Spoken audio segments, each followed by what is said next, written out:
여러분 바짝 펴세요. 128쪽. 자, 오늘 마지막 부분이거든요. 여러분 이거 이제 교재가 끝나는데 오늘로 바짝은 선생님이 이제 시험 대비 들어가기 전에 프린트를 줄 거예요. 그래서 당분간은 선생님 프린트로 이제 할 거고 선생님이 좀 프린트랑 문법책이랑 같이 갖고 다니시면 될 것 같아요. 자, 128쪽입니다. 128쪽 보면은 우리 앞에서 계속 이제 소설, 시 왔다 갔다 하다가 오늘날 부분은 희곡이거든요. 희곡인데 이런 희곡은 뭘까? 뭐의 대본일까요?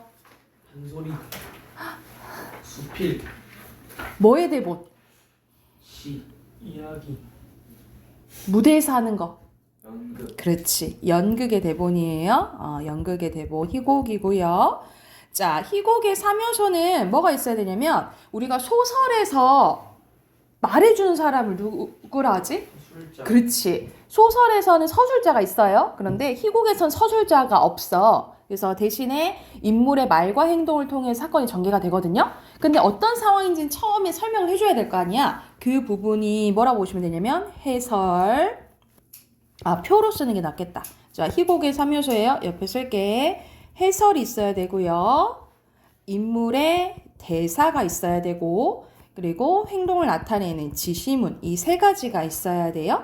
근데 이 대사에서 또 세 가지로 나뉘어지는데 등장인물들끼리 주고 받는다. 그러면 대화라고 하고요. 혼잣말을 하면 독백, 그리고 방백이라고 있는데 방백은 거의 희곡만의 특징이에요. 방백은 뭐냐면 무대에 같이 있는 무대에 있는 인물한테는 들리지 않고 관객에게만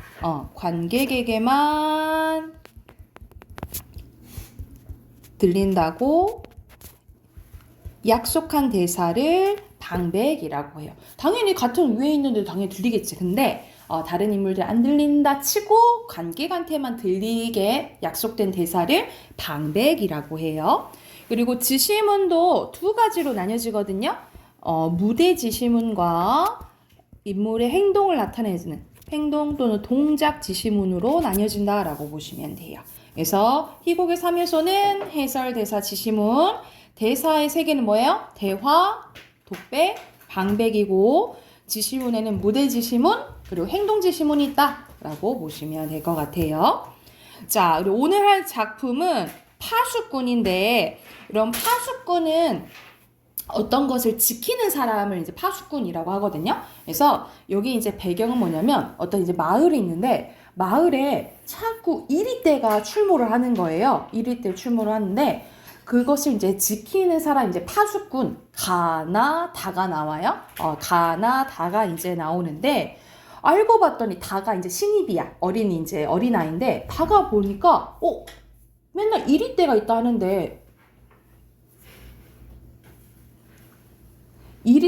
하는데 이리떼가 사실은 없었던 거야. 그냥 흰 구름만 있고 이리떼가 없는데 왜 자꾸 이 이리떼를 지켜야지? 이 사실을 이제 마을 촌장한테 알려요. 그래서 이 마을 촌장이 편지를 받고 찾아온 상황이라 생각하시면 돼요. 그래서 이리떼 없는데 이거 밝혀야 되지 않아요? 라고 이제 다가 얘기를 하니까 이제 촌장이 회유하는 장면이라 보시면 돼요. 바로 해볼게. 다가 촌장님은 이리가 무섭지 않으세요? 라고 하니까 없는 걸 왜 무서워하겠니? 하면서 이리떼가 없다라는 걸 인정을 해요. 촌장님도 아시는군요. 난 알고 있지. 아셨으면서 왜 숨기셨죠? 모든 사람들에게 저 덫을 보러 간 파수꾼에게 왜 말하지 않은 거예요? 말해주지 않는 게 더 좋기 때문이다. 거짓말 마세요, 촌장님. 일생을 이 쓸쓸한 곳에서 보내는 것이 더 좋아요? 사람들도 그렇죠. 이리떼가 몰려온다. 이게 이제 거짓으로 얘기하는 거지. 이 헛된 두려움에 시달리고 사는 게 그게 더 좋아요? 얘야, 이리떼는 처음부터 없었다. 없는 걸 좀 두려워한다는 게 뭐가 그렇게 나쁘다는 거냐? 이런 식으로 이제 얘기를 해. 지금까지 단 한 사람도 이리에게 물리지 않았다. 말은 늘 안전했어. 그러니까 안전을 위해서 이제 얘기한 거다. 얘기하는 거야. 그리고 사람들은 이리떼에 대항하기 위해서 단결을 했다. 난 질서를 만든 거야. 질서. 그게 뭔지 넌 알긴 하니? 모를 거야, 너는. 그건 마을을 지켜주는 거란다. 물론 저 충직한 파수꾼에겐 미안해. 사실 미안하지 않으면서 미안하다 이제 얘기하는 거야. 미안해. 수천 개의 쓸모없는 덫들을 보살피고 양철북을 요란하게 두들겼다. 허나 말이다. 그의 일생이 그저 헛된다고는 할 순 없어. 그는 모든 사람들 위해 고귀하게 희생한 거야. 이렇게 희생한 거다. 난 네가 이런 것들 이해해주기 바란다. 만약 네가 새벽에 보았다는 구름만을 고집한다면 이 구름이 진실인 거예요. 사실 이 파수꾼들이 뭐만 보이면 막 양철북을 두드리면서 이리 떼다 하고 이제 외치고 막 그랬거든요. 근데 이제 착각하고 이제 그런 것들이지. 근데 이런 것들이 모두 허사가 된다. 저 파수꾼은 늑도로 헛북이나 친 것이 된 거고 마을의 질서는 무너지게 된단다. 얘야, 넌 이런 게 모든 게 헛되게 하고 싶진 않겠지? 하면서 지금 좋은 말로 지금 다를 이제 회유하는 거예요. 왜 제가 헛된 짓을 해요? 제가 본 흰구름은 아름답고 평화로웠어요. 저는 그걸 보여주려고 합니다. 이제 곧 마을 사람들이 온다죠? 잘 됐어요. 저는 막루에 올라가서 외치겠어요. 나 진실을 말하겠다! 라고 이제 계속 얘기를 하는 거야. 뭐라고? 하면서 잠시 굳은 표정으로 이제 침묵을 하는데 얘를 어떻게 구슬릴까 지금 생각을 하는 거예요. 그래서 얘 되게 이제 이제 감정에 오락가락하지 않고 되게 이제 침착한 모습을 보이는 촌장의 약간의 교활한 성격을 알 수 있다라고 보시면 돼요. 사실 우습기도 해. 이리 때? 그게 뭐냐? 있지도 않은 그걸 이 황야에 가득 길러놓고 마을에 가시 울타리를 둘렀다. 망루도 세웠고 양철 북도 두들기고 마을 사람들은 무서워 떨기도 한다. 아하, 언제부터 내가 이런 거짓놀이에 익숙해졌는지 모른다만 나는 알고는 있지. 이 모든 게 잘못되어 있다는 걸 말이다. 맞아. 이건 잘못됐어. 하고 인정하는 척을 해요. 그럼 촌장님 저와 같이 망루에 올라가요. 그리고 함께 외치세요. 그래, 외치마. 아, 이젠 됐어요. 그러나 잘 될까? 흰 구름, 허공에 뜬 그것만으로 마을이 잘 유지가 될까? 오히려 이럴 때가 더 좋은 건 아닐지 몰라. 뭘 망설이시죠? 아니야, 아무것도. 이제 혼자 막 연기를 해요. 난 아직 안심이 안 돼서 그래. 사람들은 막루에 부순 다음 속은 더 화를 낼 거야. 아마 날 죽이려 덤빌지도 몰라. 아니 꼭 그럴 거다. 그럼 뭐냐? 지금까지 이리에게 물려 죽은 사람은 단 한 명도 없었는데 흰 구름의 첫날 살인이 벌어진다. 살인이라고요? 하면서 이제 약간은 위협을 하는 거야. 이제 회유가 안 되니까 약간 위협적으로 구는 거지. 그래, 살인이지. 생각해보렴. 도끼에 찢기고 망치에 얻어맞은 내 모습을. 살은 찢기고 피가 샘솟듯 흘러내릴 거다. 끔찍해. 너는 내가 그런 꼴이 되게 바라고 있지? 하면서 넌 내가 죽길 바라는 거야. 막 이런 식으로 이제 몰아가는 거야, 이 어린 아이를. 아니에요, 그건. 아니라고? 그렇지만 내가 변명할 시간이 어디 있니? 난 마을 사람들에게 왜 이리 때를 만들었던가 그걸 충분히 설명해 줘야 돼. 그럼 그들도 날 이해할 거야. 네, 그럼 그렇게 말씀하세요. 허나 지금 내가 말할 틈이 없다. 사람들이 오면 넌 흰 구름이라고 외칠 거고 사람들은 분노하여 도끼를 휘두를 테고 그럼 나는 네가 본 흰 구름 있잖니? 그건 내일이면 사라지고 없는 거냐? 라고 얘기를 해. 아니요, 그렇지만 난 오늘 말하고 싶은데요? 그것 봐. 넌 내가 끔찍하게 죽는 것을 보고 싶은 거야. 더구나 더 나쁜 건 넌 흰 구름을 믿지도 않아. 내일이면 변할 것 같으니까. 오늘 꼭 외치려고 그러는 거지. 아, 넌 네가 본 아름다운 걸 믿지 않는구나? 그건 아니에요. 그래, 그럼 넌 내일까지 기다려야 돼. 그러니까 하루만 기다려줘라 라는 거예요. 지금 이제 마을 사람 듣고 이 외곽으로 이 파수꾼들이 오는데 막루 쪽으로 마을 사람들이 오기로 했거든요. 그래서 이때를 지금 시간을 벌려고 촌장이 얘기를 하는 거야. 오늘만 좀 시간을 달라라고 얘기하는 거죠. 오늘은 나에게 맡겨라. 그럼 나도 내일은 너를 따라서 진실을 말하겠다. 꼭 약속하시는 거죠? 물론 약속하지. 정말이죠, 정말? 그럼 약속한다니까. 이런 식으로 거짓말을 해요. 그리고 마을 사람들이 옵니다. 마을 사람들이 오니까 파수꾼인 다른 나가 다 얘기를 해요. 괜찮니? 라고 얘기하니까 아무래도 걱정이 되는구나. 넌 이리 때만 말만 들어도 벌먹 떠는 겁쟁이인데 망루에 올라가서 엎드리면 안 돼. 이렇게 많은 사람들이 널 보러 오지 않았니? 얼마나 큰 영광이야. 이 기회 말이다. 넌 너 자신이 파수꾼이라는 걸 힘껏 자랑해야 된다. 알았지? 그만 올라가게 하십시오. 그래서 사실 다는 가서 진실을 말하고 싶었어. 사실 이일 때는 없고요. 흰 구름이 뿐밖에 없더라고요. 라고 얘기를 해야 되는데 촌장이 하루 기다려달라 했잖아. 그치? 그래서 거짓말로 1일 때다! 1일 때가 올라온다! 하면서 막 양철북을 이제 두들겨요. 그러니까 마을 사람들한테 1일 때가 아직 있습니다! 라는 걸 얘기를 한 거지. 그래서 이제 다가 내려와요. 그랬더니 이제 그리고 마을 사람들이 뭐야? 하면서 이제 돌아가. 그랬더니 이제 마을 촌장이 태도가 싹 바뀌어요. 일단 마을 사람 돌려보냈잖아. 그래서 다한테 얘기를 해. 이제부터 너는 마을에 못 들어와. 너는 평생 마을 지켜야 돼. 하면서 너는 이제 마을로 돌아온 일 없고 평생 여기서 이리 때나 지켜야 된다. 이리 때나 지켜봐야 된다. 하면서 끝나게 돼요. 결국 다는 진실을 밝히지 못하고 당하고 끝나게 되거든요. 그래서 이거는 뭘 이제 비유한 이야기냐면 우리가 1960년대부터 80년대까지 독재 정권이 있었잖아요. 그쵸? 이 독재 정권 시기에 어떤 게 있었냐면 자, 우리가 이때는 독재 정권 때는 군사 문화였어요. 그래서 군사를 동원해서 나라를 되게 압박하고 자기 마음대로 하려고 얘기를 하는 거지. 근데 항상 이렇게 하려면 명분이 필요한 거야. 그래서 이때 정권에서는 뭘 갖고 왔냐면 지금 이리때 그 촌장은 이리때를 가지고 마을을 유지하려고 하는 거잖아. 그치? 근데 이 독재 정권 때는 뭘 이용했냐면 북한을 이용했어요. 그래서 지금 우리나라를 이렇게 군사로 강압적이게 하는 거는 북한 때문이다. 북한 너무 위험하지 않냐? 북한으로부터 너희들을 지켜주는 거야. 라고 이용한 거예요, 북한을. 그래서 이것을 이제 비유한 게 이 파수꾼이라고 생각하시면 될 것 같아요. 그래서 밑에 주제 쓸게요. 이거의 주제는 진실을 밝히는 일의 소중함과 어려움에 대해서 이야기했고 약간 정치적으로 보면은 진실을 왜곡하는 사회에 대한 비판이 드러난 희곡이라고 보시면 될 것 같아요. 주제 쓰시고 뒤로 넘기면 6문제 있거든요. 6문제 풀고 답 확인해 볼게요.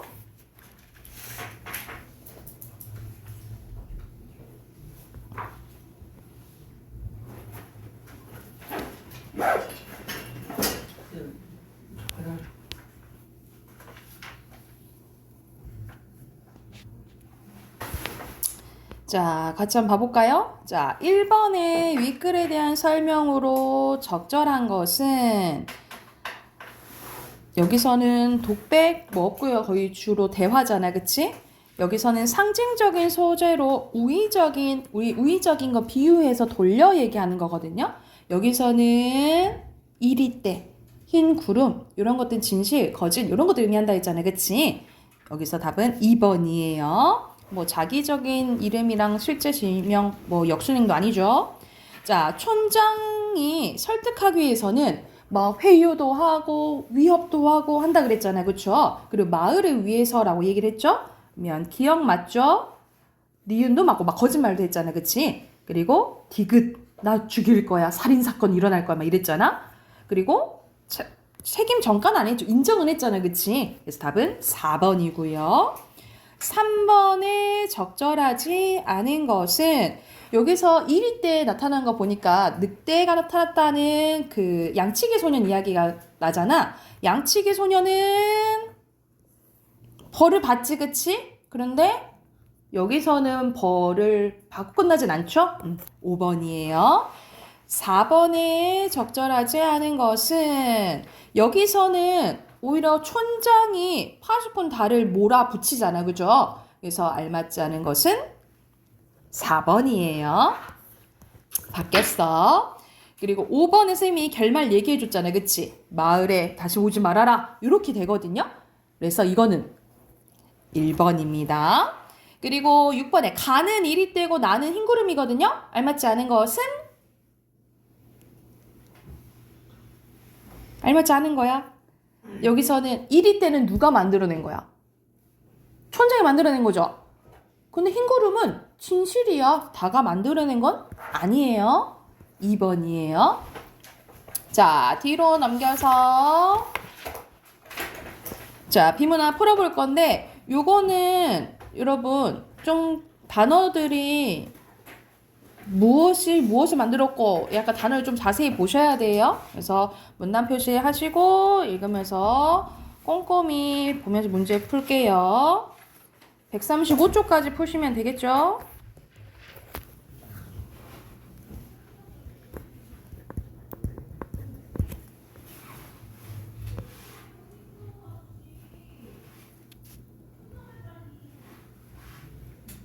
자, 같이 한번 봐볼게요. 여기서는 빛의 실체에 대해서 나와 있는데, 자, 빛의 실체를 알아내기 위해서 인간의 감각에 너무 무뎌서 알려고 이제 엄두도 안 냈다 이 말이죠. 근데 근대 과학이 성립된 17세기부터 빛에 대한 논의가 활발히 전개됐는데요. 데카르트와 뉴턴은 빛이 직선 운동하는 작은 입자들의 흐름이라 주장했고, 그리말디와 훅은 빛이 입자의 직선 운동이 아니라 파동과 같은 운동을 하는 물질이라고 주장했다라는 거야. 이 논쟁은 뉴턴과 같은 과학자의 권위에 힘입어 처음에 입자설이 승리했고, 이후 약 150년 동안 입자설이 정설로 받아들여졌다라는 거죠. 근데 시간을 흘러서 19세기에 들어 빛이 파동적 속성을 지닌다는 주장이 토머스 영에 의해서 다시 제기가 됐대. 그는 빛을 하나의 슬릿을 통과시킨 후에 이를 다시 나란히 배열된 두 개의 슬릿 사이로 통과시켜 빛이 스크린에 비추어지도록 했는데, 그 결과 스크린의 밝기가 다른 빛이 교대로 나타나는 간섭 무늬를 관찰했대요. 그래서 이거는 이제 2번의 그 그림과 조금 연관지어서 보시면 되겠죠. 토머스 영에 관련된 거니까 2번이, 그치? 이는 마치 물결파가 서로 부딪히면서 간섭할 때 나타나는 것 같은 무늬로 빛이 만약 직선 운동한 입자라면 나타날 수 없는 현상이라 이 말이야. 또 비슷한 시기에 프리넬은 빛의 회절, 간섭, 굴절 등의 현상을 설명하며 빛이 파동이라는 걸 입증했대. 그래서 이제는 19세기 때는 파동설이 우위에 서게 되었다 요 말이에요.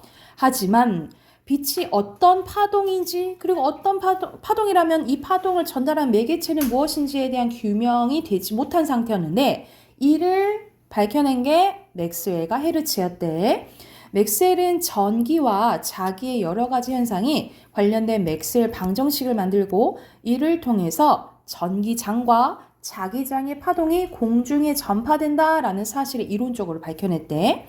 그리고 전자기파의 속도를 계산해서 전자기파의 속도가 빛의 속도와 일치하는 것을 확인한 후에 빛이 전자기파라는 결론을 이끌어냈대요. 이후 헤르츠는 실험을 통해 전자기파의 존재를 확인했고, 빛이 전자기파 중 우리 눈이 감지할 수 있는 파장의 전자기파라는 사실을 밝혀냈대요. 맥스웰의 전자기파 이론과 헤르츠의 실험으로 빛의 실험에 대한 논란이 모두 끝난 것 같았는데, 근데 또 시간이 흘러서 20세기 초 아인슈타인이 나오네. 아인슈타인이 빛은 입자이며 전자와 상호작용한다라는 광입자설을 주장함으로써 또 입자설이 또 올라오게 된 거야. 빛이 입자로 작용한다는 아인슈타인의 가설은 이후 험브턴의 실험을 통해서 확인이 됐는데, 하지만 빛이 전자기파라는 사실이 부정된 건 또 아니래. 결국 빛의 입자적 속성과 파동적 속성이 서로 다른 실험을 통해서 확인되면서 빛의 실체에 대한 논란이 다시 일어났대요. 따라서 빛의 실체에 대한 문제는 중재를 모색하지 않을 수 없는 상황이 되었는데, 드브로이는 빛이 입자와 파동의 속성을 모두 갖는 이중적 실체라는 것을 인정하자 제안했고, 결국 이렇게 인정이 되었다라는 내용이네요. 그러니까는 처음엔 입자설, 파동설 왔다 갔다 하다가 지금은 둘 다 인정이라는 의미죠. 그렇죠? 그러면 여기서는 이제 빛이 뭔지에 대해서 이제 설명이 왔잖아. 근데 앞에서부터 17세기, 19세기, 20세기 이렇게 나오죠. 그렇죠?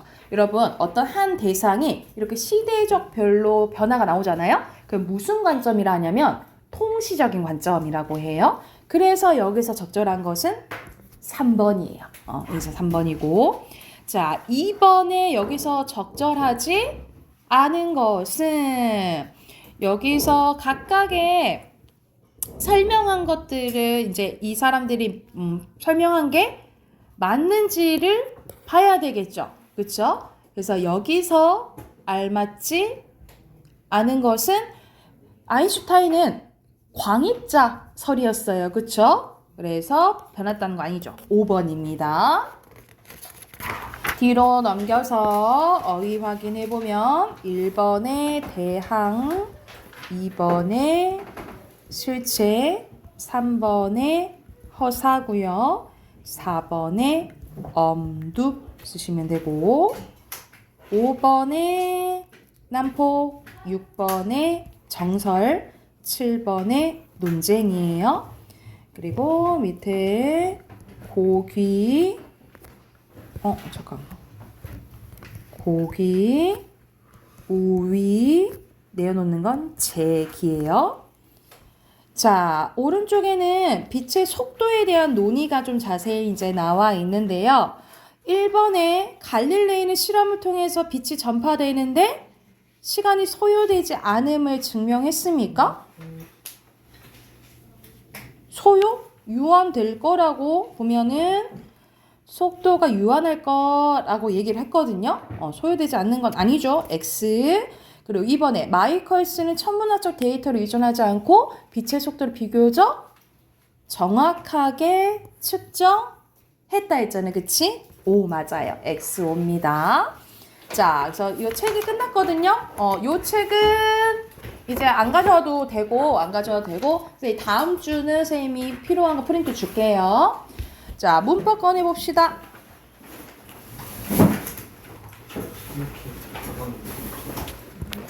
여러분 문법 54쪽부터 풀 차례거든요. 우리 54쪽부터 문제 쭉 풀어볼게요. 우선 57쪽까지 객관식 먼저 풀게요. 54쪽부터 57쪽 풀고 답 확인해 봅시다.